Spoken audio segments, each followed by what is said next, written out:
School in Meridian, and they had a class tour here. And he said that he would like to make a presentation at our Kilroy coffee class, or he just two veterans. I said, how about Kilroy? Because that's where so many of you come. We're so glad about it. He said he would really like to do that. He's an incredible young man and really gives all of us hope for the future. Believe me, this country, if we had 10 million of them just like him, it would be awesome. He'll be a senior in the fall, just getting ready to start, and when he graduates, he'll have his Associate of Arts degree from Idaho State University. Very bright young man. He's the president of the Natural History Day Club, the captain of the academic decathlon team, a math tutor at Renaissance High School's PI Center, and a pharmacy technician in training. In 2016 and 17, his documentaries won first place in the state competition for National History Day. In 2017, his documentary also got an honorable mention at the national competition in College Park, Maryland. Damn airplanes, what are they doing here? Get out of here, sound like a mosquito.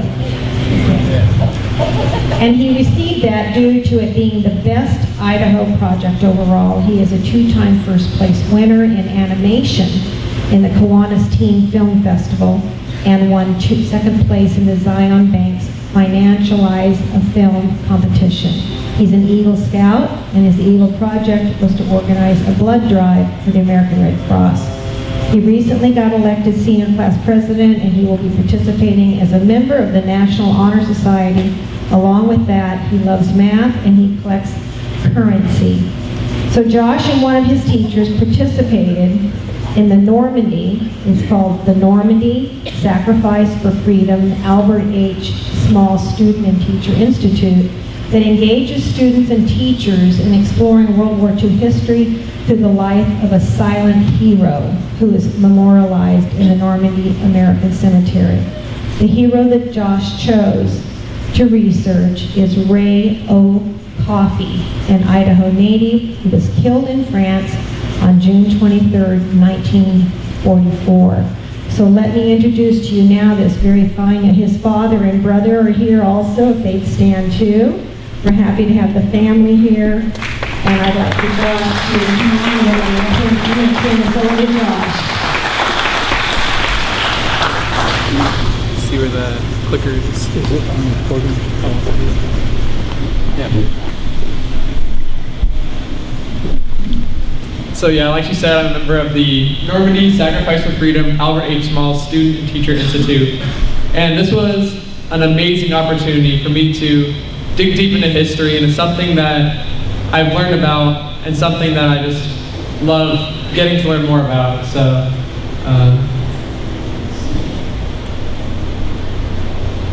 I'd like to begin with an experience I had at the National World War II Memorial in Washington, D.C. So it is such a beautiful tribute to those who sacrificed their lives for freedom during World War II.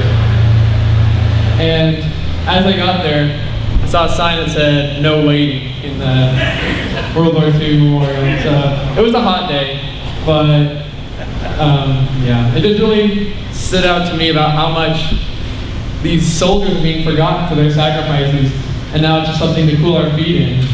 So that's something that I found really interesting. So that really made me wonder, what can we do to help remember these soldiers and truly thank them for the sacrifices they made, and just share this idea with other people that they gave up their lives for this country. And even the veterans today, they gave up all they had so they could fight and keep us free. So this is the Silent Hero Project, where I studied about Ray Oliver Coffey. So here are my experiences learning about that and really just getting an appreciation for our soldiers. So I began when I entered the Institute. We were given a big stack of books, and it was all about World War II, D-Day, different groups that fought there, and that was one thing that I had to learn about. So I spent a lot of time researching and learning about the soldiers and what happened during World War II from a military standpoint. I had learned a lot about the Holocaust originally, and this World War II, the military history, I hadn't spent a lot of time learning about, so it was such an eye-opening experience to me. And this would lead up from just reading about it in a book and getting an idea of what happened. It led up to me going to France and actually learning about it. This isn't just something you read in a book, but this is real people making real sacrifices. So I learned about the D-Day landings on Omaha and Utah Beach, how America landed, and also Britain, Canada, and the Gold, Juno, and Sword beaches as well, up in northern France. So this was helping me learn about what happened and the sacrifices that were made. And this helped me also learn about, before I started learning about my soldier, it helped me give me context about what was going on and how all these soldiers made sacrifices. So when we got accepted to the Institute, I got accepted to this institute because my teacher, she loved World War II history, and I loved World War II history. So when she taught me in my class, we really bonded over that. So through my experiences with National History Day, that like she talked about, where I won competitions from there, we had this opportunity to apply for the institute, and it sounded like an amazing experience for me. And out of about 200 applicants from across the country, they chose 15 student-teacher teams, and we were lucky to be one of them that was able to be a part of this. So I am so thankful for the opportunity I had to be a part of this institute. And so the way we chose these soldiers was they fought in World War II and died and are buried in the Normandy American Cemetery, because that's where we were going to visit. So I went to the American Battle Monuments Commission website, and I looked at the list, and there was only 30 from Idaho that are buried in the Normandy American Cemetery. So as I looked through this list, I tried to find people that stood out to me and kind of just looked to the spirit, finding out where I needed to go. And as I looked through this list, a name stood out to me, and it said Ray O. Coffey, technician 4th grade. Let's see if I have the pointer for that, but you guys can kind of see it right there. Ray O. Coffey, technician 4th grade, U.S. Army. And as I clicked on his name and narrowed it down, I learned that he was a combat engineer. I didn't know what a combat engineer was, so I thought that sounded really interesting to get more research about and really learn more about.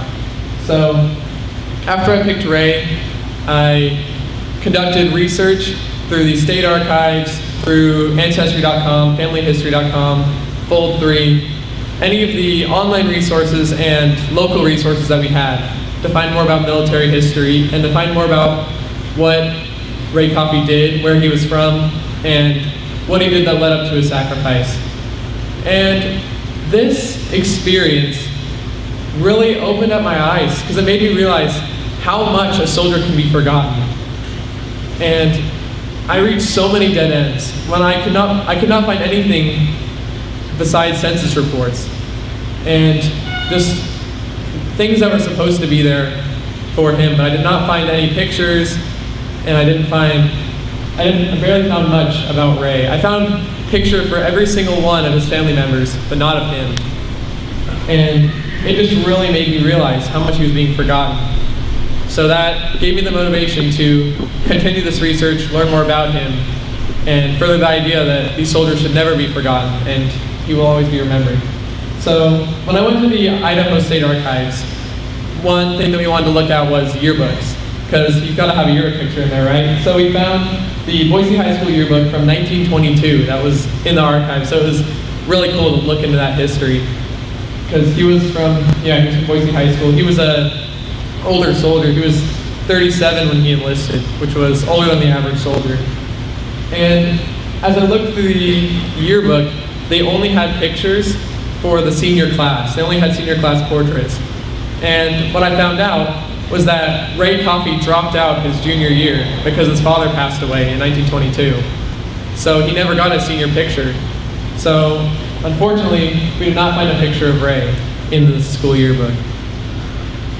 And through our research, through Family Tree, Ancestry.com, things like that, we created a family tree of Ray, kind of built up what we knew about him and his siblings and where he grew up. So as you can see, he was the oldest of 5 siblings, and then the other 2 are the spouses of his siblings. So it's Ray, Edith, John, Harold, and Ralph. Those were his siblings. And he was, John J. and Edith Iva Coffey were his parents. So I'll tell you more about that in just a moment. So I was able to find some military records from my teacher, who I researched this about with. Her husband is a member of the Army, and he was able to find these records, which showed us of what the land looked like when Ray grew up. And we found section 25 is Strawberry Glen, and it's kind of hard to see. It says Ida Coffey, my shadow kind of point right there. And yeah, so they owned a big plot of land, and it's kind of by the West Ada Fairgrounds, or the Ada Fairgrounds. So that's where he grew up. So that was something that really stood out to us, for like seeing that he had a big farm and grew up there, and we kind of started to learn more about how much he was a hard worker growing up and the experiences he had there. So another thing we looked at was the census reports. So this is the 1920 census, and it's a little bit low quality here, but you can see that John J. Coffey was the head of the house, and then Edith Iva was his mom, and then Ray, Edith, John, Harold, and Ralph. And so it was really cool to see that. So we looked at all the census reports from 1920s through 1940s, and lived 1950, he wasn't there because he died in 1944. So we just kind of built up a story of what we had. And while we didn't have much, we tried as hard as we could to find information and learn more about what Ray did. So this is the 1920 census, and then this is the 1940 census. And as you can see, his family really shrunk, because you saw that there was all 5 siblings and the 2 parents living in the house in 1920. But in 1940, there's only Ray, Earl, and Ralph, and Ida Coffey. And as I mentioned before, his father died in 1922, right after the census was taken for 1920. And then in 1940 census, his brother Harold, who's not on this list, died in 1939. We're not sure how he died, we just know that he died. And then Ray's mom, Ida Coffey, actually died right after the census was taken in 1940. So after that, it was just Ray, Earl, and Ralph left. And they were hard workers, and Ray seemed like a really hard worker too. And they had to take over the farm and just work with what they had. And as I looked through the census, the one that's highlighted is Ray. And you can see it says he was a laborer in mine construction. And that was something that was interesting to me. I'm like, I didn't know he was a laborer in mine construction. So that was really cool, what was going on in 1940. And this also led up to events, me learning about what a combat engineer was, because a laborer in mine construction and a combat engineer seem to do somewhat similar stuff. So I think Ray being a laborer in mine construction helped him, gave him more skills that helped him be a combat engineer. So another resource that we used was findagrave.com. And this was where the little things that you see matter, is one thing that I learned through this. Because we found this picture of his sister, Edith Coffey, in 1941. I think they were camping in this picture. And at the bottom you can see it says, added by Beth A. McGovney. That was one thing we tried to do, was we tried to find all the relatives that we could that could know anything about Ray. So we contacted Beth McGovney, and she gave us contact with Ray's niece. And we've had a mixed experience with Ray's niece, because she's very nice and interesting, and she says that she has pictures of Ray and their family and letters from Ray, but will not show us them. So that's really frustrating. And yeah, she lives in Colorado, so if she lived closer, it would be a little easier if we find another way to contact her. Because we've offered to go to Colorado and actually look for the things with her, because I think she says they're up in her attic, even though she said she found the letters, but won't send us a picture. So, I mean, I respect her privacy, but I just want to see those really bad, because I've spent a year and a half now trying to find more information about Ray. So that was interesting though, because it just shows how much important things there are out there that we need to look for. So another thing we looked at was fold 3. And what was interesting was Ray and his little brother Ralph, they enlisted in the war around the same time. They're both in the, well, Ralph was in the Air Force actually, and Ray was in the Army. So Ralph, you can see this picture, he was in the bombing squadron. I forgot what the, 490th Bomb Group, that's what it was. He was part of that. He was a ball turret gunner. So it must have been really, really scary, but I'm just really impressed by the bravery all these soldiers had. And one thing that was interesting was, so there's the picture, and you see these two people in the middle, and it was interesting because they said that this was Ralph. But as we looked at the picture we got from his yearbook, we found out he looks a lot more like Ralph than this guy does. So we ended up talking to the person who was in charge of that webpage, and we actually got it fixed. Apparently it was mismarked. And so thanks to our research, we actually were able to fix that on Fold 3 and actually get it relabeled. So that was just a really neat experience, that how it all kind of came together. So Ray was a combat engineer during World War II, and he enlisted in 1940 at the age of 37. And what combat engineers did through my research is they cleared the path for the Allied troops, and they took out mines that the Germans had placed, and they placed in their own mines, and they broke through all the things in front of the soldiers. So they fought in front of the front lines. And in my opinion, they're some of the unsung heroes of the military because they cleared the path. And that's what my soldier did, which was really important to me. So yeah, here's a picture of a combat engineer taking out the mine and looking for him. So it was just a really, really interesting experience. And so Ray fought during World War II, landed on Omaha Beach on June 8th, 1944. And through our research, we learned about what he did. And he was actually tasked to become he was tasked to fight as infantry to replace the fatalities. And that's how he died. He was killed by mortar fire on June 23rd, 1944, along with his captain, Leon Huffnance.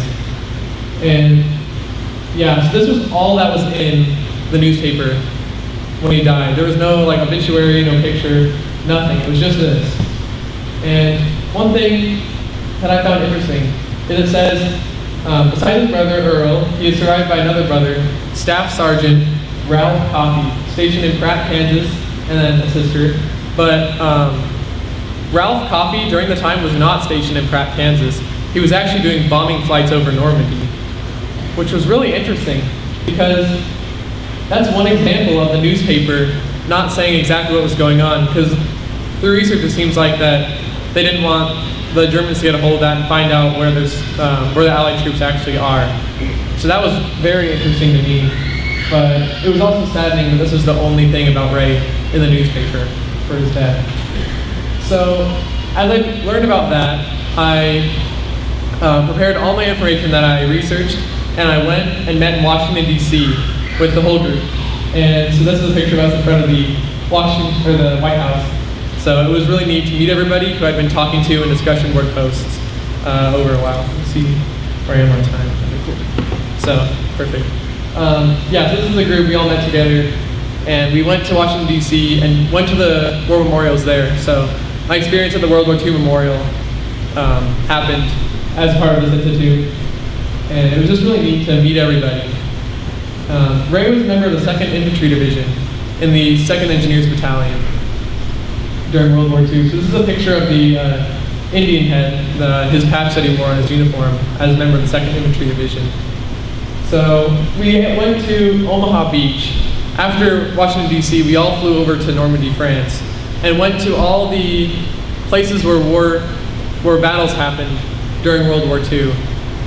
And everything that I had learned up to this point just became alive in my mind. It just opened up my eyes, and like I said, it isn't something you read in a textbook, but it's real people making real sacrifices. And this just appeared to me that this isn't something you read a story about, but this is real. And it was just such a powerful experience for me. So we went to Omaha Beach, and kind of, you see, we made a little tribute to Ray. This is where he landed. We thought he landed on D-Day, but through research we found out he actually landed 2 days later with the Infantry Division. So, yeah, the beach, at first, the beach is already really long and really large. So we could see the type of terrain that the soldiers had to walk across. And I am so just amazed at the bravery that they had to do this and to sacrifice their lives for our country. And as I went there and looked at the beach, two historians traveled with us. Dr. Antonin DeHaze and Dr. Charles Chadbourne came with us. And my teacher asked one of the historians, where did the soldiers land? Like, it was a long beach and we were wondering how much farther. And then he was like, see that sailboat out there? That's where they landed. And I am just, it's just really a powerful experience. They just made such a sacrifice. And we were also able to see parts of the Atlantic Wall and see the guns that were there. And they were pointed horizontal so they could get a shot, they could shoot the whole beach. And it was just interesting to see how that all came together. And one of the things we were able to go see, on the same day we saw Omaha Beach, we actually went to the 2nd Infantry Division Memorial. And I was able to stand in front of the group when we went here because we each got a little part of where our soldier was. We had to stand in front of the group and go see it. So this is where I was able to be in front. And this picture right here is a picture of the 2nd Infantry Division, the division that Ray was a part of, walking up from Omaha Beach, past that bunker. And the bunker you see in that picture is the bunker we were able to visit. And it blew my mind. And the World War II, or the 2nd Infantry Division Memorial was right behind the bunker as well. So it was really neat. And it's hard to see in this picture, but if you look closely, in a better quality picture, you can see that they have the Indian head patch. And we're like, that was our guy. He was part of that. This was the only thing that we were able to see besides Ray's grave that was specifically for him and the group he was a part of. So it really just had great meaning to me because it says, for those who fought, died for freedom, Ray being one of them. One of the places we were able to visit during our trip was Pointe du Hoc. And Pointe du Hoc was one of the most amazing places. I mean, I say that every place I went to was amazing, because it was. But this was one of my favorite places to go. The creator of the memorial here kept the bomb craters there so visitors to the memorial could see what a battlefield looked like. And it looks almost like a beehive. You can see that there was craters everywhere. And throughout Pointe du Hoc, there are German bunkers that were blown out. And we were able to go inside some of them, and they were pretty freaky actually. Because we went inside one of them, we could see like the charred wood, and it just makes me wonder the things that went on in there. And another bunker that we went into, my teacher asked me to turn on my flashlight so we could see the bunkers in there, and I told her it was already on. And she turned on hers, and it made no difference. It was just a really dark place in there.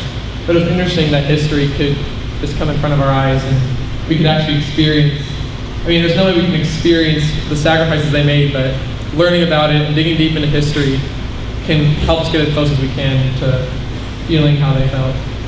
It was such a beautiful memorial there just to go see. And the craters were really big too. These were the kind of things that the bombing group said they created craters here so they could take back the French land from Germany. And as you can see my friend Allie over there trying to run through the crater. You could pile cars and cars into there. I mean, it's really big. So it was really powerful. And this is a picture of Pointe du Hoc during World War II. And through all the chaos and destruction, someone had the patriotism to lay an American flag there to show that we're taking back this land and we're keeping others free. And so throughout the war, as I mentioned before, Ray was a combat engineer. And one thing that there was an unforeseen circumstance. They called them the bocage, we call them the hedgerows. It was these tall kind of fences made out of vine and bushes. For hundreds of years it was building up. So that was one thing that the Allied troops didn't see coming. So this was something that the combat engineers had to get through. They had to bomb out the bocage. they ended up having those forks on the tanks to help push those out too. And that was one thing that we were able to go see. And it's so different when you actually get to see it in person and see the magnitude of those head wheels. So you can see they're really huge. And it was really powerful. And whenever German soldiers would die on the Norman land, the Normans would just ignore the bodies, sometimes desecrate on them.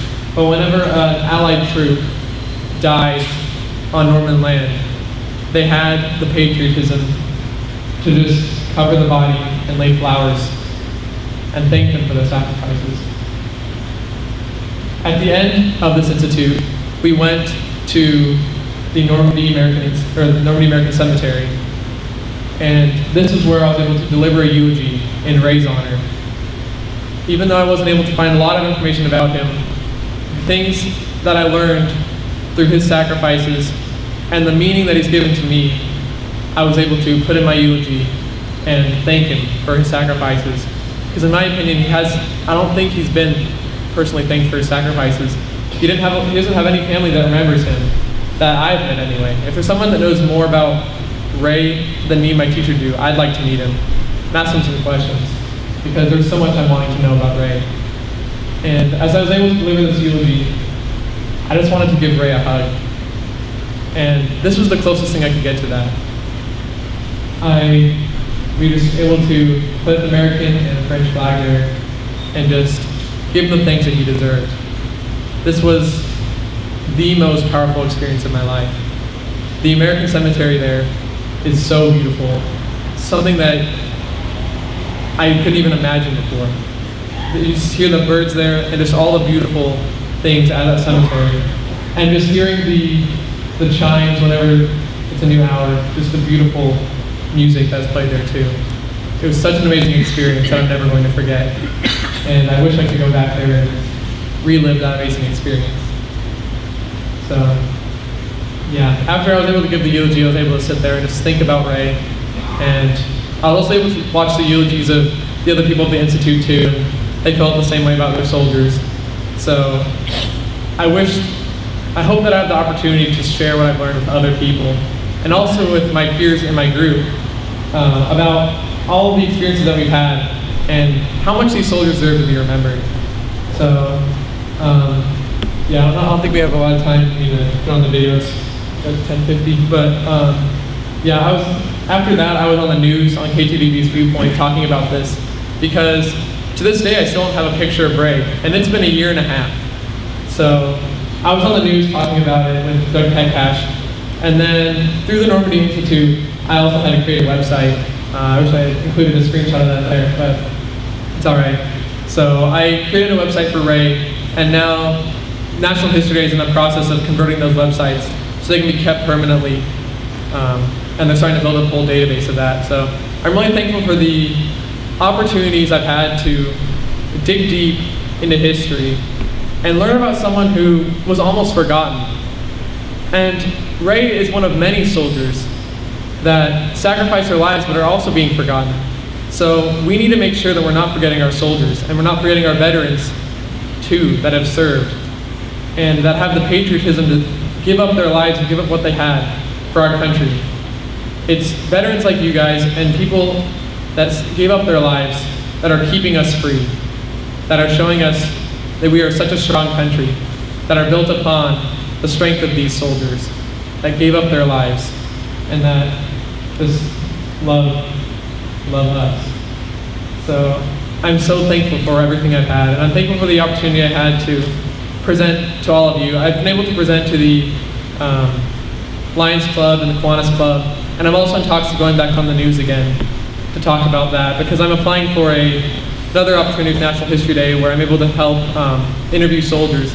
So I'm really grateful for the opportunity and the experiences you guys are having going into those interviews and preserving your stories for a lifetime and for eternity. So thank you so much for your service, and thank you for letting me present. I'm really grateful for it.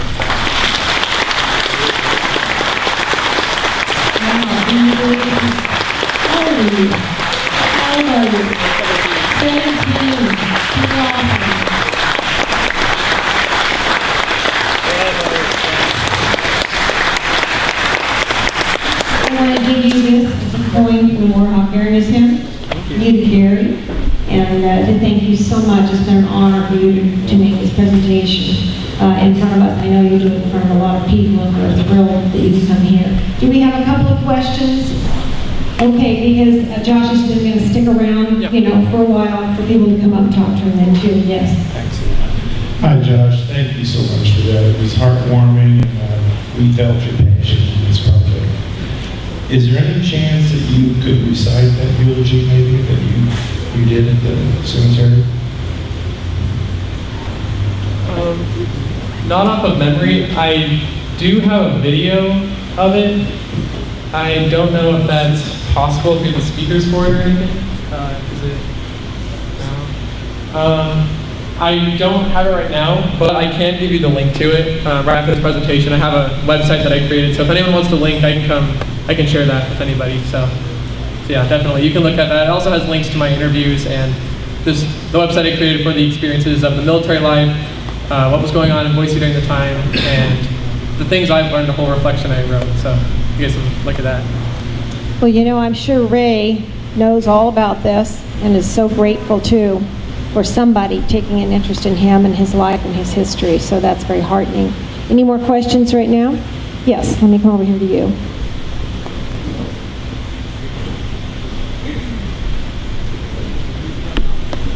Josh, my name's Tom Jones. I do hope sometime in the future you plan on running for political office.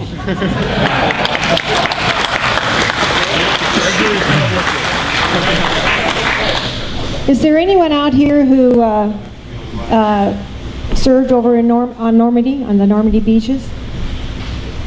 Right here. So you probably need to come up and talk to Josh sometime after this, right? This gentleman served on Normandy. He was on the Normandy beaches. So I'm sure he would love to talk with you afterwards. Okay? Any more questions? Okay, well, Josh is going to stay, and his dad and his brother are here too. And just feel free to come up and say hello or ask any questions that you might have. Thanks for listening. Wasn't that wonderful? We sure get some great speakers here, don't we?